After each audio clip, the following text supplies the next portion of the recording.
इस प्रकार के जो प्रश्न होंगे बेटा, ये पहली बार हमारे उत्तराखंड बोर्ड में पूछे जाएँगे। यदि जैसे उनका प्रतिदर्श पेपर है, उसके अनुसार यदि हम देखेंगे। तो इस क्वेश्चन में क्या होता है कि पहले हमारे पास कुछ कथन दिए होते हैं, है ना? और उसका कारण भी दिया हुआ, और उससे पहले एक चीज़ होता है, एक प्रश्न दिया हुआ है, प्रश्न में क्या लिखा हुआ है कि नीचे दिए गए प्रश्नों में जो नीचे दिए गए जो प्रश्न हैं, नीचे दिए गए प्रश्नों में एक कथन, ये कथन है बेटा, है ना? कथन और एक कारण दिया गया है। एक तो कथन दिया गया है, देखो एक कथन दिया गया है यहाँ पर, ये कथन है, और दूसरा कारण दिया हुआ है ना? आपको निम्न निर्देशानुसार सही ए, बी, सी अथवा डी का चयन करना होगा। तो हमारे पास 4 चीज़ें दी हुई है। ये क्या कह रहा है? देखो पहले क्या चीज़ दे रहा है कि यदि कथन तथा कारण दोनों सत्य हैं, माने ये दोनों सही है, ऐसा बोल सकते हैं दोनों सही हो।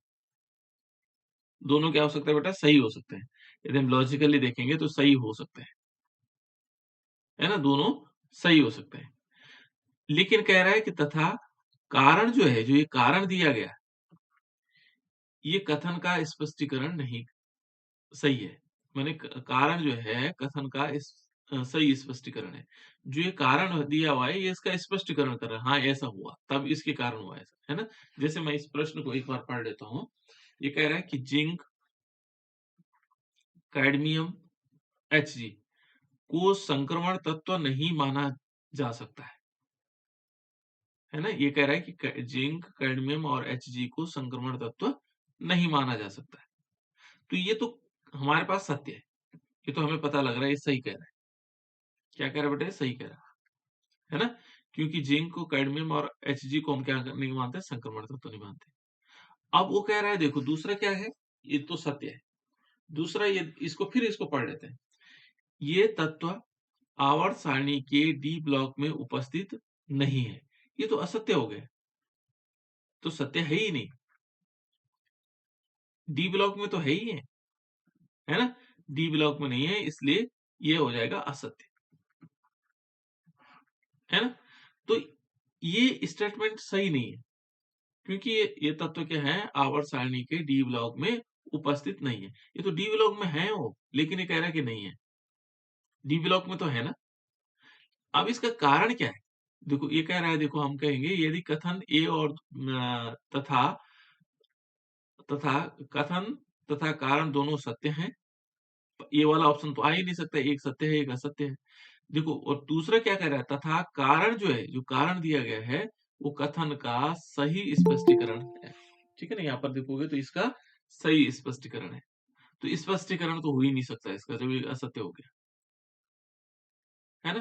कभी-कभी असत्य स्पष्टीकरण हो सकते हैं। देखो, दूसरा ये कह रहा है बेटा, यदि कथन और कारण दोनों सत्य हैं। अब फिर कह रहा है दोनों सत्य हैं, परंतु कारण कथन का सही स्पष्टीकरण नहीं है। ये दोनों सत्य हैं, लेकिन वो कह रहा है कि जो ये जो है, इसका स्पष्टीकरण नहीं दे रहा है। ये जो पहले वाला, यहाँ पर स्पष्टीकरण क्या होना चाहिए था इसका? क्योंकि इनके डी कक्षक पूर्ण भरे हुए होते हैं। ये था इसका सही मतलब कारण। कारण क्या है इसका? कि इसके डी कक्षक सभी भरे होते हैं, इसलिए इनको संक्रमण तत्व नहीं माना जाता। मूल अवस्था और ऑक्सीकृत अवस्था में इनके कक्षक पूर्ण भरे होते हैं। ये था कारण। लेकिन ये कह रहा है कि आवर्त सारणी, देखो ये तत्व आवर्त सारणी के डी ब्लॉक में उपस्थित नहीं है। अब देखो तीसरा देखते हैं। पहले इसको बहुत जरूरी है, एक क्वेश्चन को समझ लेना है, फिर उसके बाद हमें देखो। यदि कथन सत्य है, कथन क्या है? सत्य है, ये तो ठीक है, ये तो बात सही है। परंतु कारण असत्य है। देखो कारण असत्य है, तो इसका मतलब हमारे पास कौन सा वाला आएगा? कौन सा ऑप्शन आएगा बेटा इसका सही? C answer. सी, है ना? और ये देखो, यदि कथन असत्य परंतु कारण सत्य। देखो कथन जो है, ये भी असत्य हो सकता है, गलत हो सकता है ना? तो इस प्रकार के 4 ऑप्शन दिए गए। पहले इन 4 ऑप्शनों को समझ लो, फिर उसके बाद हम आंसर तो बहुत आसान हो जाते हैं इसके, है ना? देखो बेटा, इसमें पहला जो क्वेश्चन हमारे पास है, ये क्वेश्चन क्या कह रहा है कि यदि कथन और कारण दोनों सत्य हैं, दोनों क्या है? सत्य है। ठीक है ना? लेकिन कह रहा है तथा कारण जो है कथन का सही स्पष्टीकरण है। जो कारण है, ये जो कारण है, इसका स्पष्टीकरण सही है। दूसरा दूसरा पॉइंट कह रहा है कि देखो कथन और कारण दोनों क्या है? सत्य हैं, परंतु कारण जो है कथन का सही स्पष्टीकरण नहीं है। जो कारण है ये सही स्पष्टीकरण नहीं हो पा रहा है। ये सत्य है, लेकिन ये स्पष्टीकरण सही नहीं है। ये तो असत्य हो गया ना, इसलिए दोनों। यदि कथन सत्य है, परंतु कारण असत्य है। ठीक है ना? ये वाला ऑप्शन तो हमारे पास सही बैठा। यदि कथन असत्य है, परंतु कारण सत्य है, तो इसके कंडीशन हमारे पास नहीं है। तो इस टाइप से बेटा हम क्या कर सकते हैं, इस क्वेश्चन का आंसर देख सकते हैं। तो अब दूसरा क्वेश्चन इसी टाइप से एक और आगे बना हुआ है। ये देखो, इस क्वेश्चन को पढ़ो तो बेटा, पहले आप लोग पढ़ो फिर करो, क्योंकि एक दो बार प्रैक्टिस करोगे तो आप लोग आसानी से इसे कर लोगे।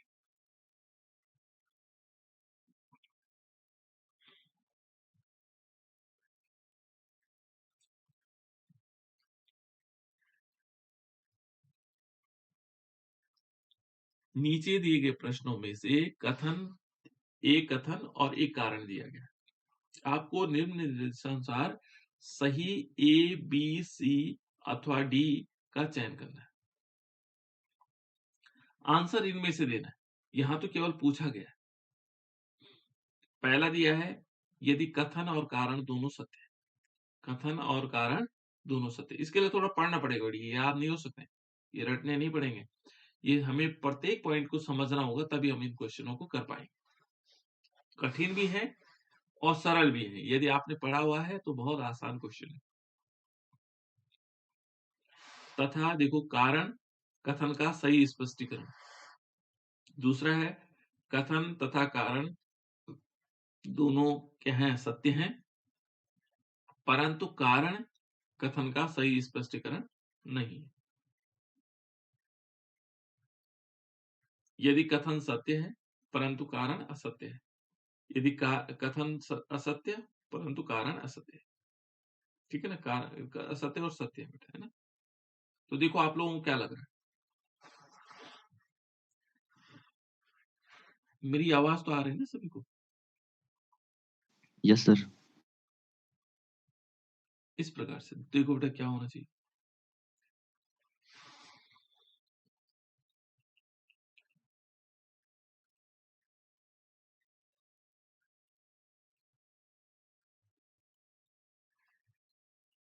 चलो मैं समझा देता हूं। अब यहाँ पर इतना पता होना चाहिए हमें कि ये जो यहाँ पर कथन दिया है, ये सत्य है कि असत्य है ना? देखो ये कह रहा है बेटा, सोडियम सोडियम आर्जेंटो साइनाइड के बिलियन को जस्ते से अधिकृत अभिकृत होना था इसने, अभिकृत करने पर सिल्वर अवक्षेपित हो जाता है। ये तो मुझे पता है कि जब हम सोडियम आर्जेंटोसाइड के विलयन को जस्ते में डालते हैं, अभिकृत करवाते हैं, तो सिल्वर क्या हो जाता है? अवक्षेपित हो जाता है। ये मुझे मालूम है। ठीक है, इसलिए मुझे पता है ये सत्य है। ये आप लोगों को पढ़ने होंगे, है ना? सत्य माने ये तब आ सकता है बेटा जब आप बहुत बारीक जानकारी रखते होंगे। ठीक है ना? अब देखो, ये तो सत्य हो गया। दूसरा क्या कहते हैं देखो, जस्ता जो है, जस्ता सिल्वर का को अधिक जस्ता सिल्वर अ, की अपेक्षा सिल्वर की अपेक्षा अधिक विद्युत धनात्मक होता है। देखो ये भी सत्य है। और विद्युत धनात्मक होने से क्या होगा? वो उसको रिप्लेस भी कर देगा। तो इसलिए क्या है देखो बेटे, ये भी सत्य है, ये भी सत्य है। और ये क्या कर रहा है देखो, इसमें एक चीज और बढ़िया ये आ रहा है कि ये इसका एक्सप्लेनेशन दे रहा है। भाई इस सोडियम आर्जेंटोसाइड है, साइनाइड्स है, के विलयन में जब हम जस्ते को डालते हैं तो ये क्या कर देता है? वहां से सोडियम आर्जेंटोसाइनाइड्स है ना, आर्जेंटोसाइनाइड्स, इसमें से क्या कर देगा? सिल्वर जो जस्ता है वो सिल्वर को हटा देगा, यहाँ से रिप्लेस कर देगा। और उसका कारण देखो, जस्ता सिल्वर की अपेक्षा अधिक विद्युत धनात्मक है और ये ज्यादा धनात्मक भी है। और ये कारण भी है कि रिप्लेस कर देगा उसको, विद्युत धनात्मक होने के कारण वो उसको हटा देता है और सिल्वर में अवक्षेपित हो जाता है। तो इसका जो आंसर है वो ए है। देखो ये दोनों सत्य है, कथन और कारण दोनों क्या है, सत्य है। और जो कारण है बेटा, ये वाला कारण, ये जो है कथन का स्पष्टीकरण है, इसका सही स्पष्टीकरण है, ये सही स्पष्टीकरण दे रहा है कि इसको इसमें से रिप्लेस किया जा सकता है। तो इस प्रकार से हम इसको समझ सकते हैं बेटा। ठीक है, चलो एक अगला क्वेश्चन देता हूं। इसमें देखो बेटा, ये तो आ जाना चाहिए, ये तो क्वेश्चन आप लोगों ने किया हुआ है, करके देखो देखो बेटा।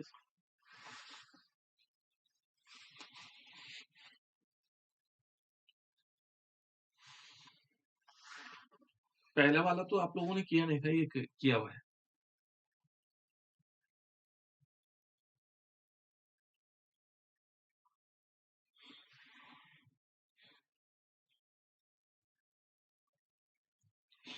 इसको सॉल्व करके देखो। Zn2 प्लस आयन है, ये प्रतिचुंबकीय है। प्रतिचुंबकीय कौन होते हैं, पहले Zn का इलेक्ट्रॉनिक कॉन्फ़िगरेशन लिखो, फिर उसमें देखो प्रतिचुंबकीय होता कौन है, जिसमें पेयर इलेक्ट्रॉन होते हैं, अनपेयर इलेक्ट्रॉन होते हैं, वो निकालो।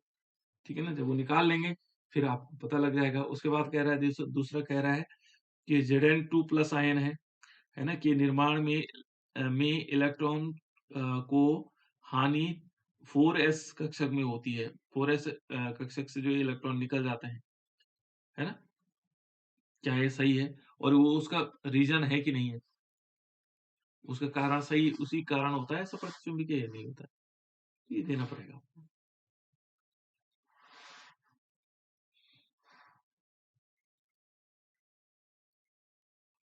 निकालो बेटा, देखो।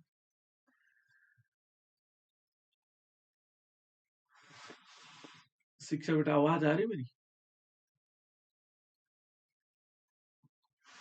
शिक्षा को आवाज आ रही कि नहीं आ रही पहले? Yes sir. साहिल को?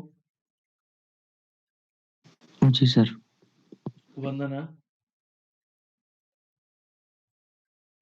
Yes sir. और प्रियांशी को? Yes sir. आ रहे ना बेटा? और इसके बाद है सागर, आ रहा है बेटे? सागर चमोली, सागर चमोली को आवाज आ रही है? Krishna? Yes sir. Yes sir. Divya को? Yes sir. आ रहे ना? आरुषि को आ रही है बेटा आवाज? Yes sir. हाँ, चलो सभी को आ रही है ना? आज का बच ही गया। चलो इस क्वेश्चन से आप और अधिक अच्छी तरह समझ सकते हो, क्योंकि ये आप लोगों को आता है। इसको यदि सही ढंग से समझ लिया तो समझ लेना, फिर उसके बाद आप इस टाइप के क्वेश्चन कर पाओ। इसका आंसर सर ये आ रहा। हाँ, ये आ रहा बेटा? चलो ठीक, देखते हैं। और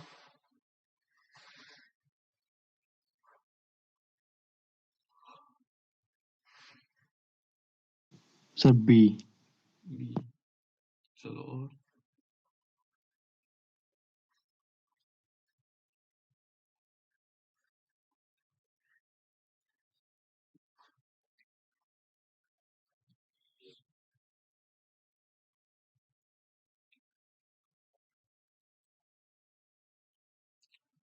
और बच्चों को बताना बेटा, और बच्चे तो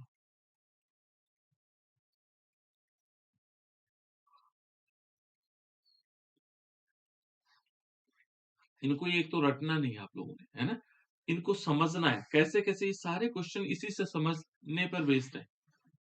रटने की कोशिश करोगे तो नहीं आ पाएंगे। ठीक है ना, यहाँ पर अलग अलग चीजें देखो बेटा। पहले हम क्या करेंगे, कथन देखो कि Zn2 पॉजिटिव है, आयन है, ये प्रतिचुंबकीय है। पहले हम सिद्ध करते हैं क्या, कौन सा चुंबकीय है, अनुचुंबकीय है या प्रतिचुंबकीय है ना। तो Zn का देखो, Zn का इलेक्ट्रॉनिक विन्यास देखते हैं। Zn को हम कैसे लिखते हैं, Zn इसका परमाणु क्रमांक कितना होता है बेटा? 30। हाँ, 30। और इसका इलेक्ट्रॉनिक कॉन्फ़िगरेशन लिखते हैं तो 1s2, 2s2, 2p6, 3s2, 3p6, 4s2 और 3d10। ऐसे तो हो रहा है, देखो 10 ही हो गए, 20 हो गए, 30 हो गए। अब यदि हम यहाँ पर देखें तो यहाँ पर क्या होगा, हमें 2 पॉजिटिव लगाने, Zn पे 2 पॉजिटिव लगाने। तो इलेक्ट्रॉन कहाँ से जाएंगे बेटा? 4s से 4s से इलेक्ट्रॉन जाएंगे, यहाँ से इलेक्ट्रॉन चले गए, है ना। अब 4s से इलेक्ट्रॉन जाएंगे तो ये क्या होगा, यदि हम देखेंगे ये इलेक्ट्रॉन ये बन जाएगा 1s2 2s2 2p6 3s2 3p6 4s में 0 हो गया और 3d में कितने हो गए 10 हो गए। देखो बेटा यहाँ पर d के कक्षक कितने होते हैं 5 और 5 में कितने हैं 2 इलेक्ट्रॉन सब में। देखो 2 2 4 2 6 2 8 और 2 10, है ना। तो यहाँ पर प्रतिचुंबकीय है। एक तो अनुचुंबकीय कौन होता है बेटा, जिसमें अयुग्मित इलेक्ट्रॉन होती है, या मैंने पहले बताया था एक दिन, अणु से अयुग्मित याद रखो, है ना। जिसमें अयुग्मित वो अनुचुंबकीय होगा। प्रतिचुंबकीय मतलब ये हो गया, क्या होगा, ये डायमैग्नेटिक है, यानी कि प्रतिचुंबकीय है। तो ये सिद्ध हो गया क्योंकि प्रतिचुंबकीय वो होते हैं बेटा जिनमें क्या होते हैं युग्मित इलेक्ट्रॉन होते हैं। तो इसमें सबके सब युग्मित इलेक्ट्रॉन है। तो ये पहला वाला ऑप्शन हमारा क्या हो गया, सत्य हो गया। इसको हम क्या ले लेंगे कि हमने सिद्ध कर लिया सत्य है। पहला वाला टॉपिक क्या है बेटा हमारे पास, ये हमारे पास आ गया। ये कैसा है, ये सत्य है, ठीक है। कैसा है, यदि पहले वाला टॉपिक देखेंगे तो कैसा निकल आया, ये सत्य निकल आया। सही है नहीं, जी सर। ठीक। अब दूसरा वाला देखते हैं। Zn2 पॉजिटिव आयन के निर्माण में इलेक्ट्रॉन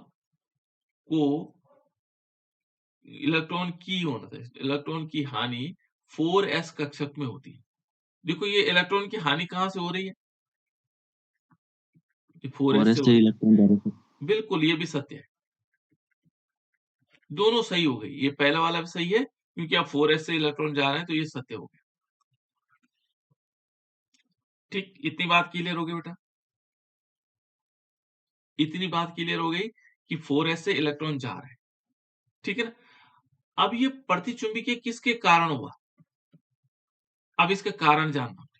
देखो ये प्रतिचुंबकीय किसके कारण हुआ, क्यों है बेटा ये प्रतिचुंबकीय, युग्मित इलेक्ट्रॉनों के कारण। बिल्कुल युग्मित इलेक्ट्रॉनों के कारण। किसके कारण है, युग्मित इलेक्ट्रॉनों के कारण। क्या है ये, प्रतिचुंबकीय है। ये यदि युग्मित इलेक्ट्रॉन नहीं होते तो ये प्रतिचुंबकीय नहीं होता, ये कारण था ना। तो जो 4s से इलेक्ट्रॉन गए उससे उससे कोई फर्क पड़ेगा इसमें, 4s के इलेक्ट्रॉन मान लीजिए 4s के इलेक्ट्रॉन नहीं जाते तो क्या तब भी ये प्रतिचुंबकीय था। ये देखो माने ये 4s से इलेक्ट्रॉन नहीं जाते, ये नहीं गए इसमें से, तो तब भी क्या था ये, प्रतिचुंबकीय क्योंकि इसमें क्या है, तब भी युग्मित इलेक्ट्रॉन इलेक्ट्रॉन। क्या थे, युग्मित थे। तब भी इलेक्ट्रॉन क्या थे बेटा इसमें, तब भी क्या था ये इलेक्ट्रॉन युग्मित। युग्मित इलेक्ट्रॉन उसका कारण है, न कि 4s से इलेक्ट्रॉन की हानि है। 4s से इलेक्ट्रॉन तो गए तो ठीक है, लेकिन ये कारण नहीं है बेटा इसका, क्या, प्रतिचुंबकीय होने का। प्रतिचुंबकीय होने का कारण उसका युग्मित इलेक्ट्रॉन है। अब हम क्या करेंगे, देखो दोनों कथन सत्य है। देखो ये दोनों कथन, यहां तक तो ये भी सत्य है, ये दोनों कथन सत्य हो रहे हैं। लेकिन पहले वाले में क्या कह रहा है कि कारण कारण जो है कथन का सही स्पष्टीकरण नहीं, गलत है। क्योंकि सही स्पष्टीकरण हो ही नहीं सकता, 4s से इलेक्ट्रॉन जाए चाहे ना जाए तब भी ये क्या रहेगा, प्रतिचुंबकीय रहेगा, ठीक है ना। ये स्पष्टीकरण का ये कारण सही नहीं था इसका। इलेक्ट्रॉन चले गए वो तो ठीक है, वो तो सत्य हो गया, लेकिन ये कारण नहीं, इस कारण जो है बेटा वो क्या नहीं हुआ, प्रतिचुंबकीय नहीं हुआ। तो यहाँ पर क्या होगा, देखो ये कथन ये कह रहा है कथन और कारण दोनों सत्य हैं, परंतु कारण जो है कथन का सही स्पष्टीकरण नहीं है। ये सही, यहाँ पर ऐसा होता है कि इसमें अयुग्मित इलेक्ट्रॉन के कारण या अयुग्मित इलेक्ट्रॉन के द्वारा इसमें से Zn में से टू पॉजिटिव, या हम कह सकते हैं इलेक्ट्रॉन अयुग्मित इलेक्ट्रॉन होते हैं, है ना, अयुग्मित इलेक्ट्रॉन होते हैं तो वो सही है, वो कारण सही हो जाता है। इलेक्ट्रॉन या युग्मित इलेक्ट्रॉन के कारण जो है प्रतिचुंबकीय है, न कि 4s में से इलेक्ट्रॉन जाने का। इसके कारण वो क्या नहीं है, प्रतिचुंबकीय नहीं है। तो हमारे पास जो बी वाला ऑप्शन है वो सही है। ठीक है ना? अब देखो कथन ये तो हो ही नहीं सकता, कथन सत्य है परंतु असत्य वाला तो है ही नहीं इसमें। कथन सत्य असत्य, ये बात समझ में आई? इस क्वेश्चन को समझ पाए या नहीं समझ पाए पहले बताओ? यस सर, समझ गए। और बच्चे बताओ बेटा, इस क्वेश्चन को समझ पाए या नहीं समझ पाए? Yes sir. समझ गए ना? किसके कारण क्या चीज है? कभी कभी ये दोनों सत्य होते हैं, तो इसको समझना बहुत जरूरी है। ठीक है, चलो एक क्वेश्चन और देखो, इसको देखो, क्योंकि इस टाइप के क्वेश्चन आप लोगों को करने हैं। अब ये तो शायद मुझे लग रहा है ये आप लोगों को इसलिए नहीं आएगा क्योंकि ये चीजें आपको आ रही है या नहीं आ रही, मुझे भी नहीं मालूम।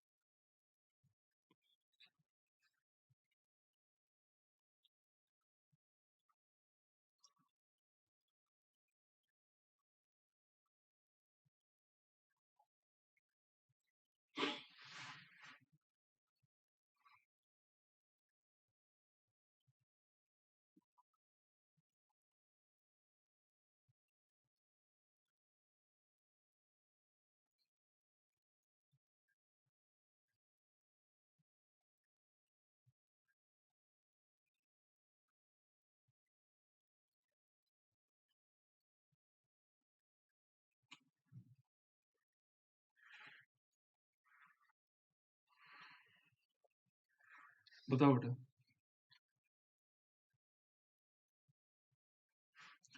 इस टाइप के और क्वेश्चन अब तो जितनी भी परीक्षाएं हो रही हैं बेटा, वो सब में इसी टाइप के क्वेश्चन पूछे जा रहे हैं, है ना? इनको बोलते हैं असर्शन रीजन टाइप क्वेश्चन, जिसमें असर्शन दिया गया है, रीजन पूछा गया है और उसके आधार पर क्वेश्चन बनाए गए। और एक एक दो दो नंबर बहुत इंपॉर्टेंट, कभी कभी बहुत सरल वाला पूछ लिया तो आप आसानी से कर सकते हो।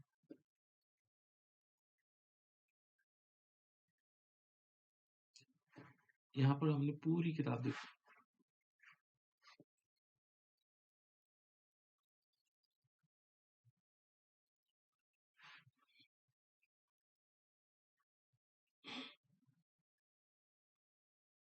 चलो इसको मैं बता देता हूँ बेटा, क्योंकि इस क्वेश्चन को थोड़ा सा आप लोगों को लगता है नहीं आ पाएगा। देखो बेटा यहाँ, सर सी एस एस का हाँ सी।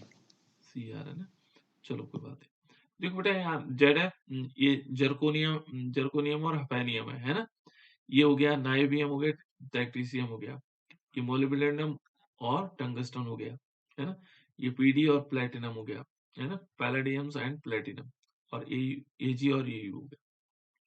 ये कहता है कि देखो आदि युग्मों की परमाणु त्रिज्या लगभग समान है, ये तो बिल्कुल सही है, ये सत्य है ना? क्योंकि मुझे पता था कि ये दोनों लगभग लगभग समान है। फिर कहता है देखो लेंथेनाइड संकुचन एचएफ से लेकर के एचजी परमाणु त्रिज्या में वृद्धि होने को निरस्त करती है। देखो जो लेंथेनाइड संकुचन होता है ना बेटा, जो लेंथेनाइड का संकुचन होता है वो हफेनियम से लेकर के और एचजी तक परमाणु त्रिज्या में होने वाली वृद्धि को निरस्त कर देता है, ये संकुचन करता है। क्योंकि 4f में इलेक्ट्रॉन आते हैं ना, 4f में इलेक्ट्रॉन आते हैं तो एक दूसरे के लिए क्या करता है, स्क्रीनिंग इफेक्ट्स का दिखाता है। स्क्रीनिंग इफेक्ट का कोई प्रभाव नहीं पड़ता उसमें, है ना? क्योंकि 4f में इलेक्ट्रॉन बढ़ते चले जाते हैं। तो ये कह रहा है देखो यहाँ पर क्या कह रहा है कि परमाणु त्रिज्या को निरस्त करता है लेंथेनाइड संकुचन। तो ये भी हमें पता है कि जब लेंथेनाइड संकुचन में क्या होता है कि जब हम लेफ्ट से राइट जाते हैं तो उसकी जो परमाणु त्रिज्या होती है उसमें जो वृद्धि होने वाली होती है उसको कम कर देता है लेंथेनाइड संकुचन। ठीक है, तो ये भी सत्य है। और देखो इसके कारण क्या हुआ, जर्कोनियम से जब हम हफेनियम जाते हैं, ऐसे में जाते हैं, तो क्या कर देता है उसकी त्रिज्या जो बढ़ी हुई त्रिज्या उसको कम कर देता है। तो ये कारण भी सही है। तो यहाँ पर ये क्या है, दोनों कथन सत्य हैं और कारण कथन का सही स्पष्टीकरण है, तो ये भी सही है, ये पहले वाला सही हो जाए, है ना? चलो नेक्स्ट इस वाले को देखो तो बेटा, इसमें क्या है, एक्टिनाइड द्वारा दर्शाई जाने वाली मुख्य ऑक्सीकरण संख्या 2 है, +2 है। ठीक है ना? सभी एक्टिनाइड्स के 7s उपकोष में 2 इलेक्ट्रॉन उपस्थित होते हैं। देखो तो इसको करो तो सॉल्व करने की कोशिश करो। केवल 5 या 6 क्वेश्चन बना पाया मैं इस टाइप के, ठीक है, ताकि आप समझ लें। अभी मैं क्वेश्चन और बनाऊंगा।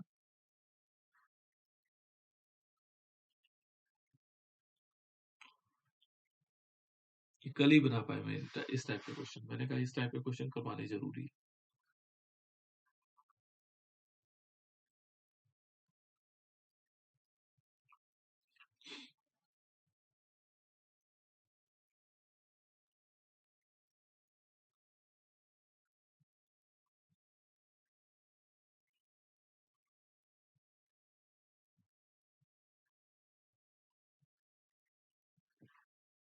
इसका ए से है सर, हैं?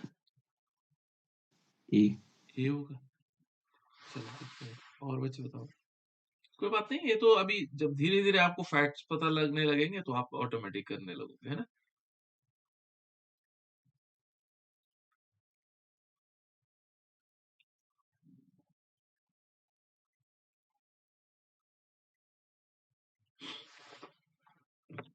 जब आप लोग पढ़ना शुरू करोगे, याद करना शुरू करोगे तो याद हो जाएगा। देखो चलो इसको मैं बता देता हूँ, देखो कैसे। यहाँ पर देखो, एक्टिनाइड हो बेटा चाहे लैंथेनाइड हो, इनकी जो मुख्य ऑक्सीकरण संख्या होती है ना, वो +3 होती है। इन दोनों क्या होती है, ध्यान रखना, लैंथेनाइड हो चाहे एक्टिनाइड हो, इनकी जो मुख्य ऑक्सीकरण अवस्था होती है वो +3 होती है। कितनी होती, कितनी होगी, +3। तो इसका मतलब ये गलत हो गया। ये पता होना चाहिए हमें, है ना। और बाकी ऑक्सीकरण संख्याएं होती है इनमें, देखो प्लस, उसमें +2 होती, +4 होती, किसमें, लैंथेनाइड वाले में। और जो एक्टिनाइड होते हैं ना, एक्टिनाइड +2 से लेकर के +7 तक होती है। लेकिन जो मुख्य है वो कौन सी वाली, 3 वाली मुख्य ऑक्सीकरण संख्या।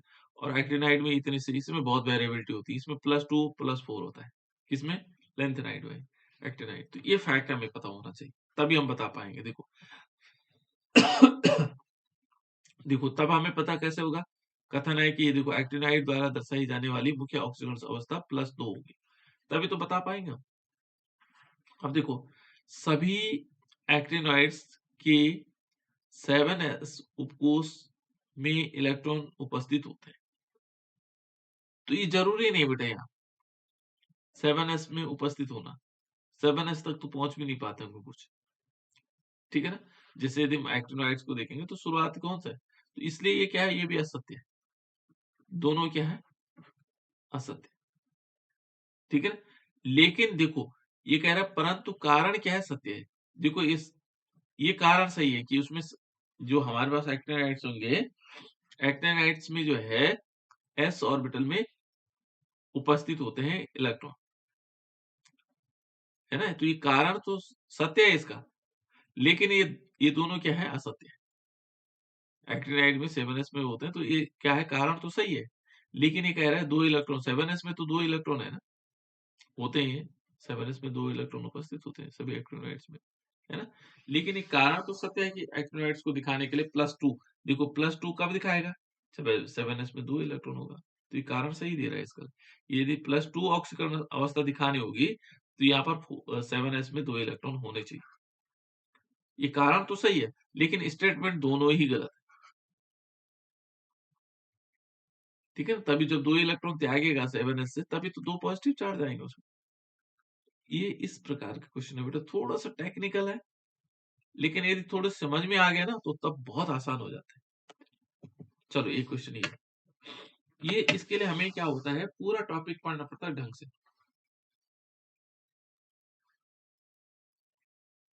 ये छठा क्वेश्चन है शायद, हाँ छठा। इसमें क्वेश्चन ऊपर एक 5वां ही पड़ा वाले।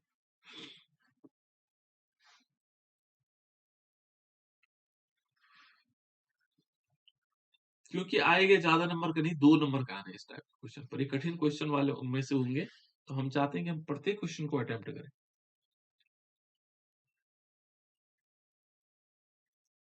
ये रिएक्शन से बन सकते हैं बेटा, ये प्रत्येक चैप्टर से बन सकते हैं, ठीक है ना। तो इनको आप लोग ये मान के चलिएगा, जितना जो पढ़ेगा उसको उतनी चीजें आती रहेगी।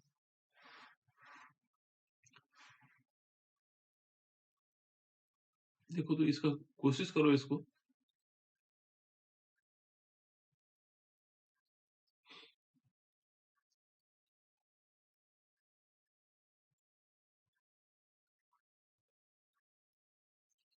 इन क्वेश्चनों को अभी इंग्लिश में भी बनाएंगे हम लोग, तो बहुत आसान मजेदार हो जाएंगे।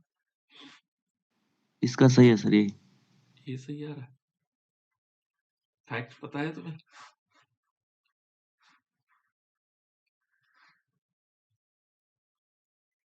हाँ और ये बाएं से दाएं जाने पर सर आकार तो बढ़ता है। है। हाँ, लैंथेनाइड के ऑक्साइड तथा हाइड्रोक्साइड की क्षारीय सामर्थ्य परमाणु क्रमांक वृद्धि के साथ घटती है। ये तो सही बताया तुमने, ये तो सत्य है। उसके बाद ये दूसरा वाला देख रहे हैं, दूसरा वाला कैसे? ये तो सही है। जो पहला वाला है, ये हमारे पास ये कह रहा है लैंथेनाइड के ऑक्साइडों और हाइड्रोक्साइडों के क्षारीय सामर्थ्य परमाणु क्रमांक वृद्धि के साथ घटती है। ये तो सत्य है, ये स्टेटमेंट सत्य है, कथन सत्य है। तो कथन सत्य के लिए 3 ऑप्शन देखो। यदि कथन सत्य है, ये कथन और दोनों कारण सत्य है, ये भी सत्य है, तो 3 ऑप्शन आ सकते हैं। ये वाला ऑप्शन, ये वाला ऑप्शन, ये वाला ऑप्शन। ये वाला नहीं होगा, क्योंकि कथन इसने असत्य कर दिया, तो ये तो हमारा हट गया। ये तो हमें पता, इसी इतने पढ़ने से हमें पता लग गया कि ये वाला हट गया। ठीक है। दूसरा देखो, लैंथेनाइड्स धनायन का आकार परमाणु क्रमांक वृद्धि के साथ बढ़ता है। लैंथेनाइड का धनायन का आकार है, परमाणु क्रमांक वृद्धि के साथ बढ़ता है।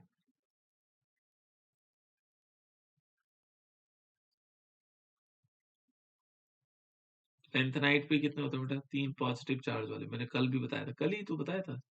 लैंथेनाइड पे 3 पॉजिटिव चार्ज होते हैं। जब लैंथेनाइड से हम ल्यूटेशियम जाते हैं 3 पॉजिटिव चार्ज, तो क्या होगा? आकार में क्या परिवर्तन आएगा?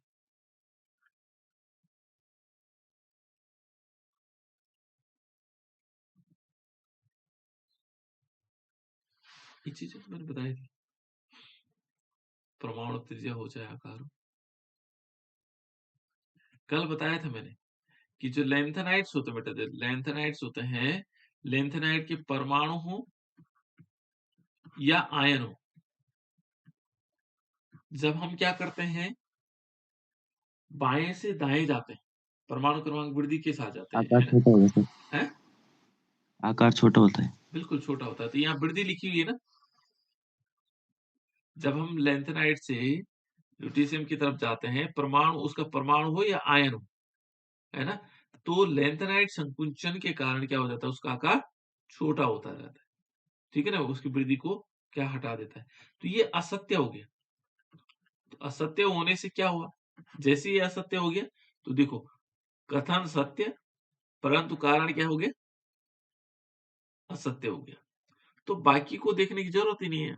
ये जो सत्य और असत्य वाले 2 ही टॉपिक है हमारे पास। देखो, असत्य सत्य, यदि इनमें से लग रहा है ये, तो ये सही हो जाएगा। तो बाकी देखो, दोनों कारण सत्य तो हो नहीं सकते। देखो, ये तो हो नहीं सकते, दोनों सत्य यहाँ से कैंसिल हो जाएंगे, ये दोनों कट जाएंगे, ये सत्य आ गया ना दोनों, ये वाला हमारा सही हो गया, और ये तो पहले से कट गया। तो इसलिए हमारे पास क्या होगा? सी आंसर है बेटा, वो सही होगा। तो इस प्रकार से हम इन क्वेश्चनों को कर सकते हैं।